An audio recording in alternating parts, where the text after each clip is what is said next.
여러분, 여러분의 인생이 지금 행복하신가요? 네, 대답이 아무도 없어요. 네, 여러분 즐거운 삶을, 기쁨을 누리면서 잘 살고 있나요? 사람이 제일 되는 삶의 목적은 제가 지난주에 말씀드린 것처럼 하나님을 영화롭게 하는 삶이라고 할 수 있습니다. 그러나 하나님을 믿지 않는 세상 사람들에게 있어서는 인생의 제일 되는 목적 얘기하면 많은 사람들이 행복하기 위해서라고 대답을 합니다. 행복, 기쁨, 즐거운 삶에 관한 그러한 관심들이 참 우리 가운데 많이 있는데요. 여행을 즐겁게 하는 법, 어떤 사람이 세 가지를 드는데, 첫째, 짐이 가벼워야 되고, 둘째, 동행하는 사람이 좋아야 되고, 셋째가 의미가 있는 것 같아요. 돌아갈 집이 있어야 되고. 집이 없다면 여행이 아니겠죠?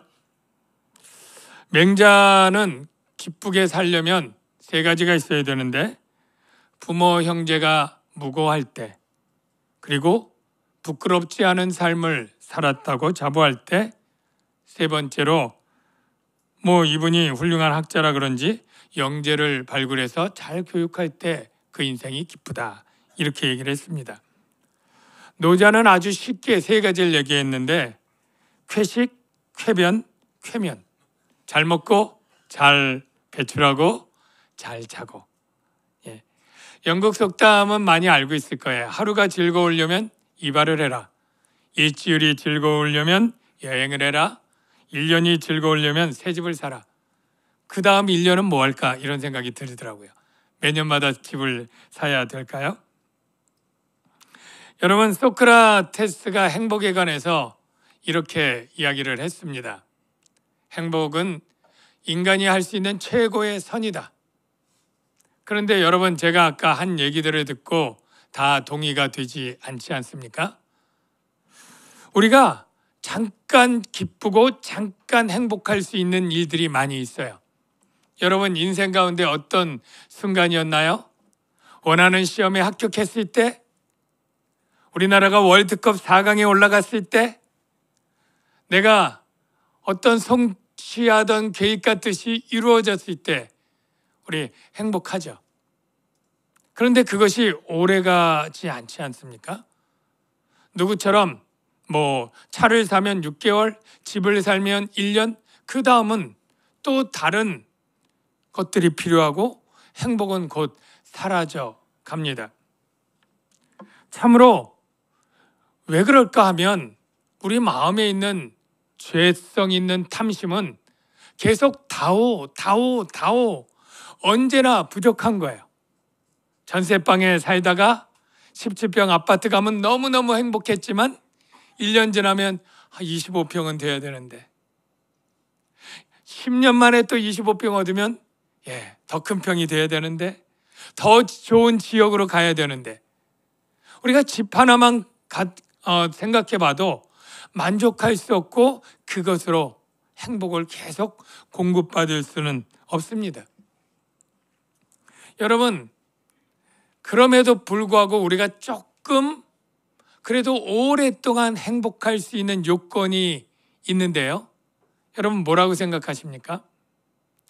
어떤 이런 앙케이트 조사에서 제가 물어봤더니 우리 여집사님들이 가장 인생에서 행복했던 순간들 중에 많이 나온 게 내가 아이를 낳아서 그 아이를 안았을 때, 이런 대답이 많이 있더라고요. 그런데 여러분도 동감하지만 또 갸우뚱하실 분도 있을 거예요. 그러나 그래도 누군가를 진심으로 이 아이를 사랑하는 마음을 가질 때 이 사랑이 참 오랫동안 우리를 행복하게 한다라는 것은 동의할 수 있지 않습니까? 여러분, 첫사랑 해보셨죠? 아직도 안 해보신 분 있나요? 옛날에 해보셨잖아요. 근데 그 사랑할 때 어땠습니까? 내가 정말로 마음에 들고 매력적이고 좋아하는 그러한 사람인데 말도 못하고 두근두근하고 어떻게 표현할까 하다가 어느 날 얘기했더니 그도 나를 좋아하고 있었다. 이럴 때 여러분의 마음이 세상을 다 가진 것처럼 날아오를 듯한 여러분 얘기 아닙니까? 네. 그런 마음을 들잖아요. 근데 그때 환경이 바뀐 게 없잖아요. 내가 다니는 직장 그대로고 내가 하던 일 그대로고 나에게 주어진 환경과 여건, 집이 전혀 넓어지지 않고 다 똑같지만 사랑을 하고 사랑을 받고 있을 때 우리 안에 세상과는 그러한 기쁨보다는 훨씬 크고 놀라운 기쁨 있지 않습니까? 오늘 하나님이 우리에게 이 기쁨을 주십니다. 이 행복을 주십니다. 세상이 줄 수 없는 유한한 행복과 달리 행복은 꼭 여호와 하나님과 관계되어 있습니다. 여러분, 신명기에 모세가 이렇게 말을 합니다. 이스라엘이여 너는 행복자로다. 왜? 여호와의 구원을 너같이 얻은 백성이 누구냐? 하나님이 이스라엘을 구원해서 행복하다고 표현하는데 이스라엘을 사랑해서 행복하다라고 해도 틀리지 않습니다. 하나님이 수많은 민족 중에 이스라엘을 구원했다는 것은 이스라엘에게 특별한 사랑을 베풀었다라고 말할 수 있지 않아요? 행복감, 바로 기쁨과 즐거움을 느끼는 것인데 바로 사랑받을 때, 사랑 안에 거할 때에 느끼는 감정입니다. 오늘 말씀 가운데 예수님은 제자들에게 이렇게 말합니다. 내 사랑 안에 거하라. 저와 여러분에게도 오늘 예수님은 동일한 마음을 표현하실 것입니다. 남양주 광익교회 모든 성도들이여 내 사랑 안에 거하라. 여러분이 아멘으로 응답하시기를 주의 이름으로 축원합니다. 이 사랑 안에 거할 때 예수님도 아버지의 사랑 안에 거했다 이렇게 얘기를 하는데 사랑 안에 거하는 방법이 있더라고요. 그냥 나 사랑 안에 거하고 싶어요. 거할 수 있게 해주세요. 그냥 그게 아니고 사랑 안에 거하는 법이 있어요. 어떻게 해야 거하느냐 하면 이제 예수님이 먼저 자기가 아버지의 사랑 안에 거하는 법이 뭐였냐면 계명을 지켜서 이렇게 얘기합니다. 10절을 보십시오. 내가 아버지의 계명을 지켜 그의 사랑 안에 거하는 것 같이. 아버지의 사랑 안에 거하는 방법이 뭐라고요? 그의 계명을 지켜. 그러면 예수님이 하나님의 명령을 뭘 지켰나? 라고 생각해 보면 지킨 게 있죠. 뭘 지켰나요? 바로 아버지께서 명하는 대로 행하는 것인데 이게 뭐예요? 바로 아들 예수님에게 네가 사람이 되라. 가장 천하고 낮지만 성육신에서 사람이 되라. 그리고 어떻게 해요? 십자가에 피 흘려 죽어서 대속의 죽음을 죽어라. 이 두 가지 구속의 중요한 사건에 대한 명령을 했을 때 지켰고 그래서 예수님은 아버지 사랑 안에 거하게 되었습니다. 이제 예수님은 반대로 너희가 내 사랑 안에 거하라 이렇게 얘기를 해요. 9절을 보십시오. 아버지께서 나를 사랑 안에 사랑하신 것 같이 나도 너희를 사랑하였으니 나의 사랑 안에 거하라. 예수님 사랑 안에 거하는데요. 먼저 잠깐 한번 생각해 보십시오. 여러분 중에 예수님이 날 사랑하시는 거 맞아? 혹시 아직도 의심하는 분이 있을까요? 예수님이 날 사랑하심 노래도 부르고 찬양도 했는데 나를 사랑하는 걸 잘 못 느끼겠어. 혹시 하는 분들이 있다면 여러분 생각해 보십시오. 여러분 절친 있나요? 절친. 가장 친한 친구. 없는 사람도 있겠죠. 그냥 대충 친한 몇몇 있는 사람도 있는데요. 하여간 여러분 친구 중에 가장 좋은 친구를 떠올리면서 그 친구가 나에게 부탁을 할 때 여러분 어느 선까지 부탁을 들어줄 수 있나요? 사랑하는 절친이라 나랑 같이 오늘 같이 밥을 먹어줘? 나랑 같이 오늘 오후 시간을 같이 보내줘? 얼마든지 기쁘게 해줄 수 있을 거예요. 밥을 사줘? 뭐 영화를 보여줘? 차를 사줘? 해줄 수 있을 거예요. 근데 갑자기 100만 원만 줘. 해줄 수 있는 분 별로 많지 않지 않나요? 그래도 어른 되고 좀 뭐 경제력이 된 우리 집사님, 장로님들은 뭐 해줄 거예요. 1000만 원? 고민되죠. 예, 절친 안 알고 말지. 뭐 아마 이런 생각이 들지도 몰라요. 1억 해줄 수 있나요? 여러분의 경제력에 따라 물론 다르겠어요. 그런데 우리가 돈만 따져도 많아질수록 힘들잖아요. 만일 내가 수술하게 되는데 신장 하나만 이식해줘. 해줄 수 있습니까? 몇 분은 있을 거예요. 눈 하나만 나에게 줘. 어렵죠.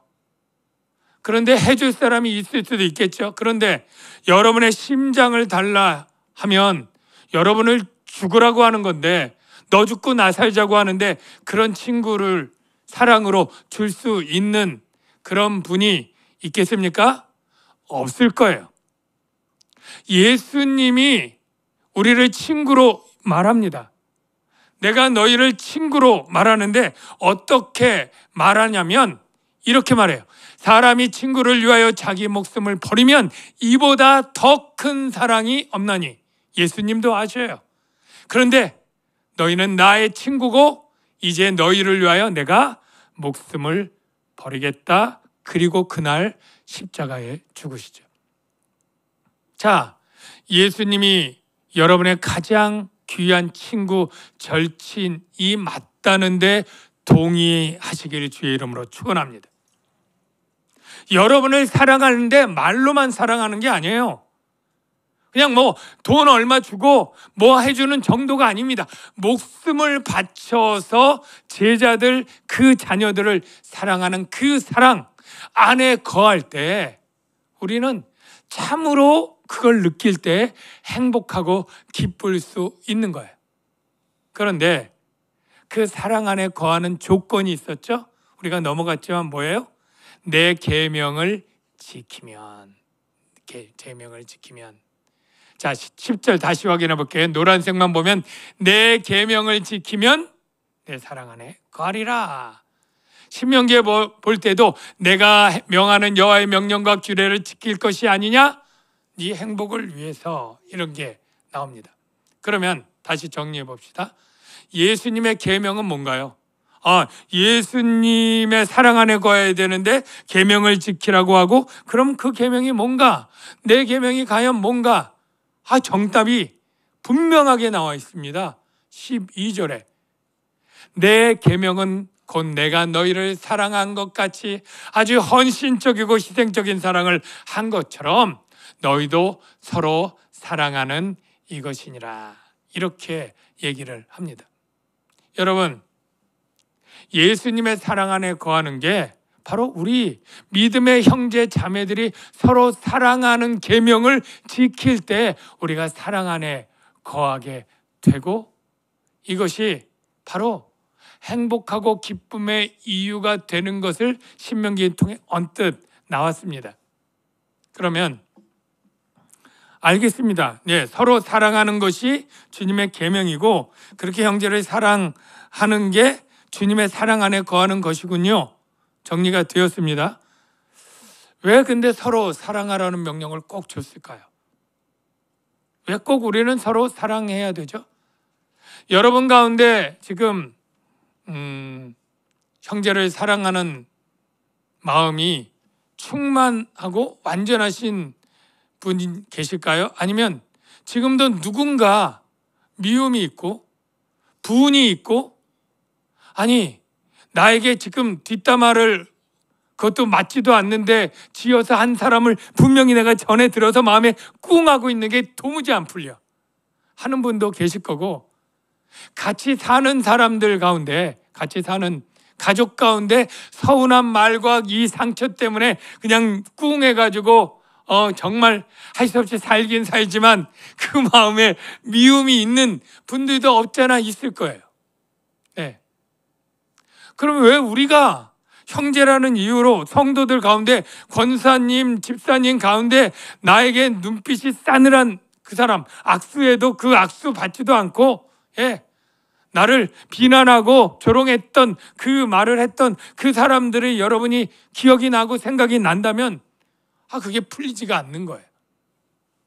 근데 왜 사랑해야 됩니까? 라고 물으면 주님이 이렇게 얘기합니다. 그게 마땅한 일이야. 왜 마땅합니까? 자, 설명을 봅시다. 요한일서 4장 10절에 이렇게 얘기를 합니다. 사랑은 여기 있으니 우리가 하나님을 사랑한 것이 아니요 하나님이 우리를 사랑하사 우리 죄를 속하기 위하여 화목제물로 그 아들을 보내셨습니다. 즉 엄청나게 우리를 사랑했다는 거예요. 사랑하는 자들아, 이같이 하나님이 엄청나게 우리를 사랑하셨은즉 우리도 서로 사랑하는 것이 마땅하다. 여러분, 우리는 이런 생각을 합니다. 저가 나에게 사랑을 주면 내가 그 받은 사랑으로 사랑을 되돌려주지. 기브 앤 테이크처럼 사랑을 합니다. 저가 나를 사랑한 것이 전혀 없는데 오히려 나를 미워하고 나를 성취하고 험담했는데 내가 어찌 그를 사랑할 수 있으랴 라고 말하는 것은 틀렸습니다. 왜냐하면 우리가 사랑할 것은 그에게 받은 사랑으로 하는 것이 아니라 하나님께 받은 엄청난 사랑으로, 그 사랑으로 사랑하는 거예요. 우리 옛말에 사랑도 받아본 사람이 사랑을 한다, 이런 말 여러분 다 아시고 동의하시죠? 우리가 정말 사랑받지 못한 아이는 사랑하기 힘든 삶을 살 수 있지만 저와 여러분 모두 예외 없이 하나님으로부터 엄청난 사랑을 받은 자인 것을 믿으시기 바랍니다. 그 사랑을 생각할 때 우리가 사랑하는 것이 마땅하다. 주님이 그렇게 얘기를 합니다. 또 두 번째로 왜 사랑해야 되느냐 하면 서로 형제를 사랑하는 게 하나님 사랑하는 것과 같으니까. 여러분, 우리가 하나님을 사랑하는 것하고 형제를 사랑하는 것이 별개인 사람들이 있어요. 예수님 사랑해요, 예수님 사랑합니다, 예수님, 이렇게 찬양도 하고 노래도 부르고 교회 안에는 엄청나게 하나님을 사랑하는 것 같은데 삶이, 예배가 끝나면 어느 집사님 미워하고 험담하고 가족 중에 누구를 정말 미워하고 험담하고 이런 비난과 험담으로 살아가는 삶이 있다면 그것은 모순입니다. 모순이에요.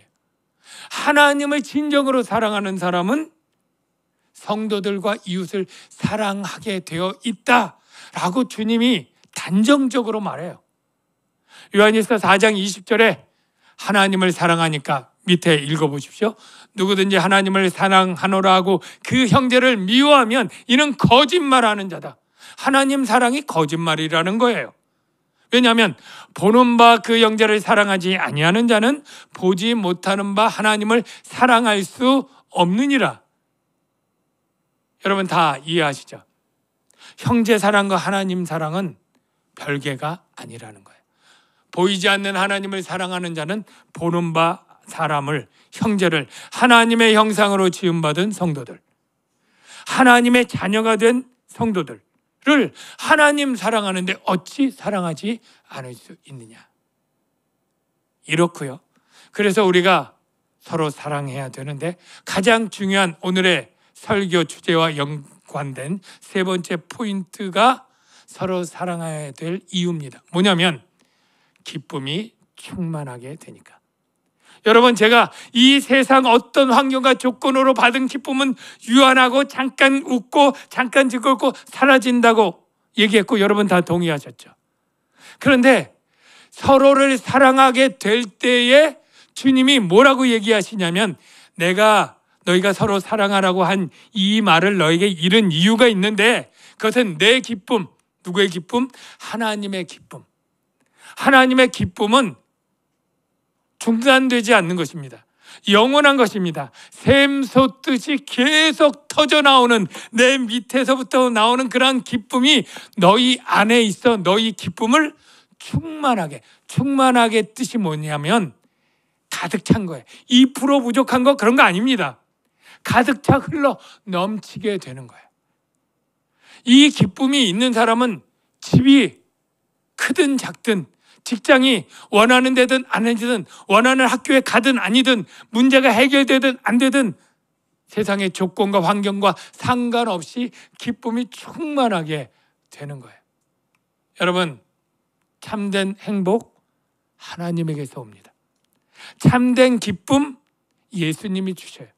여러분, 성령의 열매 중에 기쁨이라고 하는 열매 기억나나요? 들어본 적 있나요? 기쁨이라는 열매가 어디 있어요? 있습니다. 사랑과 희락과, 이 희락이 기쁘리 즐거울 락이죠. 이게 바로 헬라어로 기쁨입니다. 여기까지 여러분이 다 아마 동의하셨을 거예요. 내가 사랑하면 내 안에 기쁨이 있다. 그런데 머리로는 이해가 되는데 여러분 마음 가운데, 그런데 아직도 저 미운 사람, 나에게 해를 끼친 사람, 저 원수 같은 사람 어떻게 사랑할 수 있어? 왜 사랑해야 돼? 이런 궁금증은 남을 거예요. 그렇지 않습니까? 주님이 그냥 사랑할 사람만 사랑하라고 했으면 얼마나 좋아요. 그런데 원수까지 사랑해라. 이게 주님의 말씀인 건 여러분 다 보셨잖아요. 원수 왜 사랑해야 될까요? 하나님은 나보다 원수를 더 사랑하나 봐. 원수를 더 사랑하기 때문이 아닙니다. 하나님은 원수 사랑하라고 계명을 준 여러분을 사랑하기 때문에 원수 사랑의 계명을 주었습니다. 왜냐하면 원수를 사랑하지 않으면 여러분이 죽습니다. 제 말이 아니고요. 욥기 5장 2절의 말씀을 보십시오. 분노가 미련한 자를 죽이고, 여기 분노가 미련한 사람 찾아다니면서 죽인다는 게 아니에요. 분노로 살아가는 삶은 그 인생이 미련한 삶을 살아가는 인생이 돼요. 분노한 사람이 자기가 죽습니다. 여러분, 원수가 있어요. 그래서 저 원수를 아침에 눈 뜨자마자 저 원수 오늘 사고 안 나나, 뒤로 넘어져도 코가 깨지지 않나, 자녀들이 잘 못 되면 좋겠다, 그리고 아프고 병이 걸렸으면 좋겠다, 이런 생각을 막 하면서 아침부터 밤에도 설잠을 자면서 막 이렇게 생각을 해요. 그러나 원수에게 직접 해가 됩니까? 내 생각만으로? 그러나 아무렇지도 않아요. 내가 그런 생각을 하는지도 몰라요. 그냥 그는 잘 먹고 잘 살고 자기 삶을 즐겨요. 죽는 건 누가 죽어요? 내가 죽어요. 나만 분노로, 시기로, 미움으로 내 인생만 죽어가는 인생이 되는 거예요. 자, 하나님은 당신의 사랑하는 자녀가 그렇게 죽어가는 인생을 살기를 원하시지 않습니다. 여러분이 행복하게 살기를 원하시는 것이 우리 선하신 아버지 하나님이에요. 당신의 자녀들이 행복하게 살기 위해서 원수가 있다 할지라도 그것을 분노하면서 끓이면서 살고 막 인생 미련한 자처럼 어리석고 망한 인생 살기를 원치 않으세요. 그러니까 주님은 너는 원수를 사랑해라. 네 인생이 살고 행복하도록 사랑해라. 이렇게 얘기를 해요. 주님, 원수를 사랑하고 싶은데요, 머리로는 알겠는데 감정이 도무지 안 돼요. 미운 게 사라지질 않아요. 여러분들 이렇게 반문하고 싶을 거예요. 제가 어떻게 사랑해야 되는지 가르쳐 드리겠습니다. 첫 번째, 어떻게 사랑해야 되느냐? 감정이 사랑하는 마음이 들 때까지 기다리지 마십시오. 죽을 때까지 안 옵니다. 누구는 성공하겠지만 거의 다 실패해요. 원수 사랑은 감정이 아닌 여러분에게 주신 선택의 의지로 하는 것입니다. 베드로가 이런 말을 해요. 너희가 다 마음을 같이하여 동정하여, 좋은 말이죠. 형제를 사랑하며 불쌍히 여기며 겸손하며, 마음이 얼마나 좋아요. 근데 악으로 갚고 싶은 마음인데 그러지 말라는 거예요. 욕을 받아요. 막 나한테 욕을 해요. 욕으로 되갚고 싶던데 그러지 말라는 거예요. 도리어 복을 빌라. 이거는 감정의 영역이 아니라 의지로 선택하는 거예요. 이런 거죠. 정말로 막 미운 사람인데 정말로 미운 사람인데 이렇게 얘기를 하는 거죠. 주님, 저 원수 같은 저 A라는 사람이 잘 먹고 잘 살게 해주세요. 그 자녀들이 효도하게 하시고, 그 자녀들이 좋은 대학 가고 좋은 사람 만나고 잘 살게 하시고, 평생 무병장수하게 하시고, 하는 일마다, 손대는 일마다 성공하게 해 주십시오. 여러분의 감정과 다르지만 선택해서 복을 비는 것입니다. 그럴 때 원수만 잘 되는 거 아니냐고, 나는 못 되고, 이렇게 생각을 하는데 여러분, 절대 그렇지 않습니다. 그를 내가 용서한다고 해서, 내가 용서한다고 하나님도 용서하는 게 아니에요. 하나님은 그의 죄와 악대로 공의의 하나님이기 때문에 반드시 심판하시고 하신다고 우리에게 말해 주십니다. 자, 두 번째, 베드로전서 2장 23절, 예수님, 그는 욕을 당하시되 맞대어 욕하지 아니하시고, 예수님이에요. 고난을 당하시되 위협하지 아니하시고, 예수님도 공의로 심판하시는 이에게 부탁하셔요. 그래서 로마서에 이렇게 말합니다. 너희가 친히 원수를 갚지 말고 하나님의 진노하심에 맡기라. 그 원수에 대한 공의의 심판, 진노는 하나님이 하실 테니까 우리는 뭐 하라고요? 사랑하라는 거예요. 원수가 줄이거든 먹여라, 목마르거든 마셔라. 이게 원수 사랑을 하는 거예요. 여러분, 저와 여러분은 하나님으로부터 은혜를 받았습니다. 사랑을 엄청 크게 받았습니다. 16절에 보면 선택에 관한 얘기가 있는데, 여러분, 하나님이 여러분을 구원하기 위해 창세전에 선택했다라는 말씀을 여러분 듣고 배우셨죠? 이 선택이 누구에게나 다 있는 게 아니에요. 나는 자격도 없고 아무것도 없어요. 태어나기도 전이니까요. 그러니까 하나님의 큰 사랑은 구원이라고 하는 것으로 나타나는데, 그 구원의 시작이 선택이에요. 이 선택의 은혜가, 이 은혜가 헬라어로, 제가 헬라어 쉬운 거 하나 가르칠게요. 카리스입니다. 카리스. 은혜를 카리스라 그래요. 여러분, 카리스마, 이 말은 잘 듣죠? 어이, 카리스마 있네.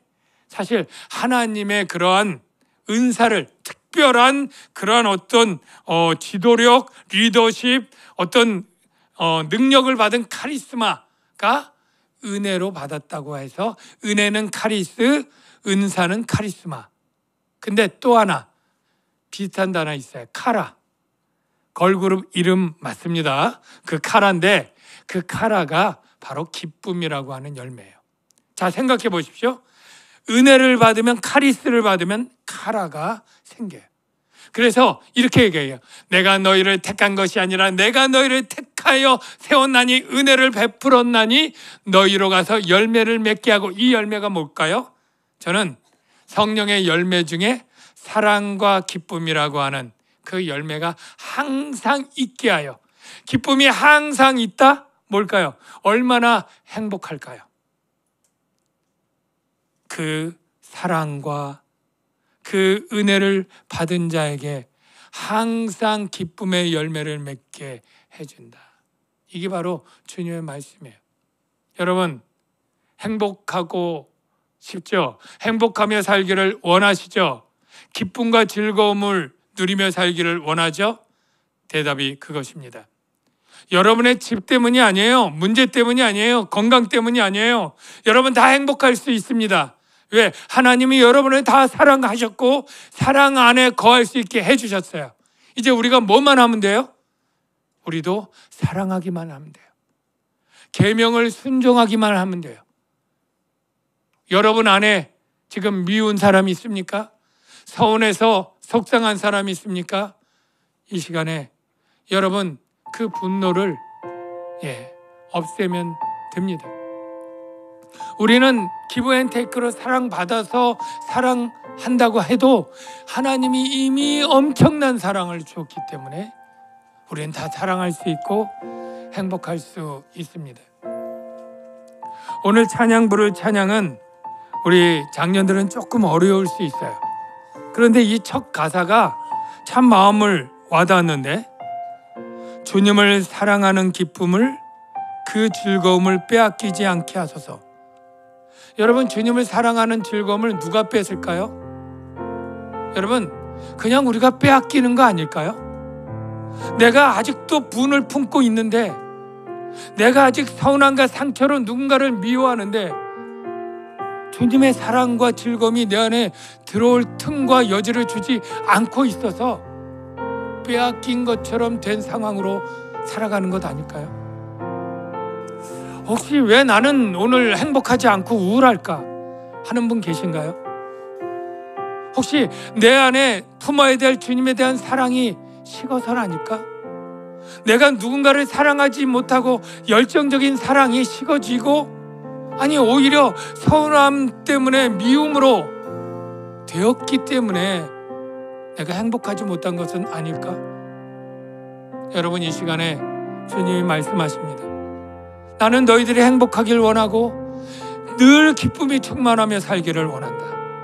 내 사랑 안에 거하라. 그러기 위해서 너희 마음속에 있는 미움과 분을 버리고 너도 서로 사랑하라고 하는 내 계명 안에 들어와라. 여러분, 그 초청을 받으시길 바랍니다. 이 시간에 주님을 사랑하는 기쁨을, 그 즐거움을 이 찬양 같이 하겠습니다.